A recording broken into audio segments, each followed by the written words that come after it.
Hello, dreamers, and welcome back to Dream Queen by Perla. As always, guys, thank you for your love and support. Thank you for liking, sharing, subscribing to the channel. And if you haven't done so, I encourage you to do so. It helps with growing the channel, getting the video out there for more people, as well as keeping me accountable. For personal readings, all that information can be found down below in the description. So, Aries, this is your reading for this week. And again, guys, I apologize for last week. I was dealing with some medical issues. It was something unexpected, and I needed to take the time to kind of rest and recover. And again, these are general readings, so only take whatever applies and please leave the rest. There is this void that a lot of you have been trying to fill for a very long time. And as much as you try to fill it either with people, with things, with places, or whatever it was, none of the satisfaction, none of the happy joy, whatever, stayed very long or lasted very long because it wasn't meant to. This energy of this void that a lot of you have been feeling is because you were being asked to come back to you. You were being asked to come back home. We really don't lose ourselves. Let's put it this way. We just kind of put ourselves to the side, right? We put ourselves to the side while we're taking care of all the other roles that we play, right? And that's kind of like what you're being asked is like, you know what? You can fill up your day with 100 different things, but until you don't sit down with yourself and you talk to yourself and you listen to yourself and you acknowledge your feelings and you acknowledge what it is and accept what it is that is going on, you're always going to be looking for more, right?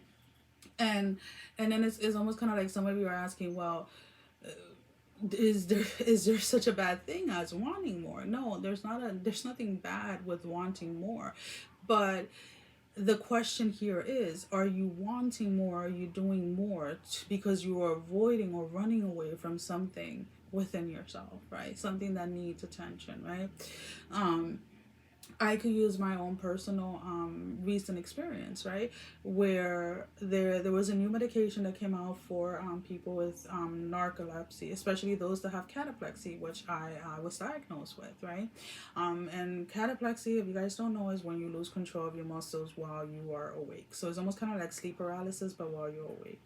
And this medication came out a couple of years ago, and I was very hopeful for it.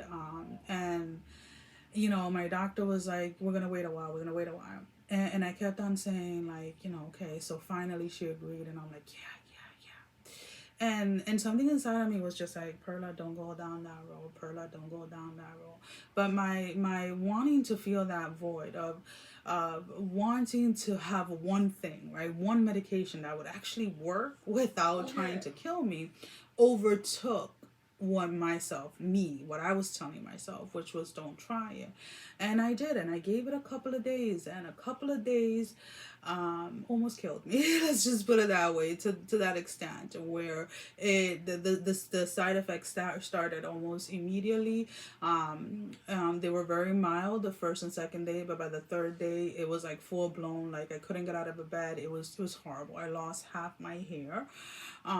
As you guys can tell, I had to redo my hair because my hair was literally just falling off. But aside from that, it was like just wanting to be a part of that. Let's put it this way. I was looking for something to fill that void, right? Because a lot of people like myself with narcolepsy survive through medication. And even though Spirit has shown me over and over again that I can live, excuse me, guys, shown me over and over again that I can live and I can thrive without it, that human nature kicks in, right? Like, maybe this might work when Spirit has already shown me a different way that works, right? So it's almost kind of like that type of energy. There's something that you're trying to fill a void with when you're being told that the answers, right, to fill that void are already inside of you if you give yourself that opportunity, if you give yourself that chance. So let's go ahead and let's pull out a few tarot just to clarify. We have the Ten of Cups, the Five of Pentacles in the reverse, and then the Chariot in the reverse. And it's almost kind of like this thing, like, no one is going to come and save you. No one can make you feel any type of way. And what I mean by that is that a lot of times we put our own happiness, right, our own joy, our value in other people's hands, and we really shouldn't, because there's something that Sofia Vergara said once, and she said, if was it no, it wasn't Sofia Vergara. Don't quote me on that. It was somebody else, and I can't remember the name. But she said, if I'm cursing you out in another language and you don't know it, it doesn't hurt you because you have no idea what it is that I'm saying. So we ourselves choose to put value and worth into the words that other people used against us. And when you're in a space, when you know yourself and you know who you are, and regardless of what anyone else is saying, that can shake you, right? And that's kind of like where this void is coming in, where a lot of you need to get comfortable with being you, regardless of how broken the world may think you are. You are whole exactly as you are at this moment in time. So let's go ahead and let's pull out a love energy card. Now this can be any type of relationship, any type, right? This is just love, yourself, your spirituality, work. It says religious factors. Your love life is being influenced by your religious upbringing or spiritual path. A lot of you are having this energy, or dealing with this energy of what it is that you say about yourself, what it is that you believe about yourself, how it is that you view yourself, versus how it is that other people see you, versus what it is that other people are saying about you, or how other people perceive you. And I do apologize, the dogs are barking. I will edit as much as I can.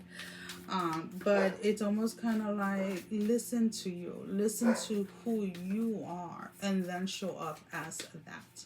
So your closing message, guys, you're very close to achieving your goal, the gibbous moon. So during the gibbous moon, usually I don't know why I get this energy of like,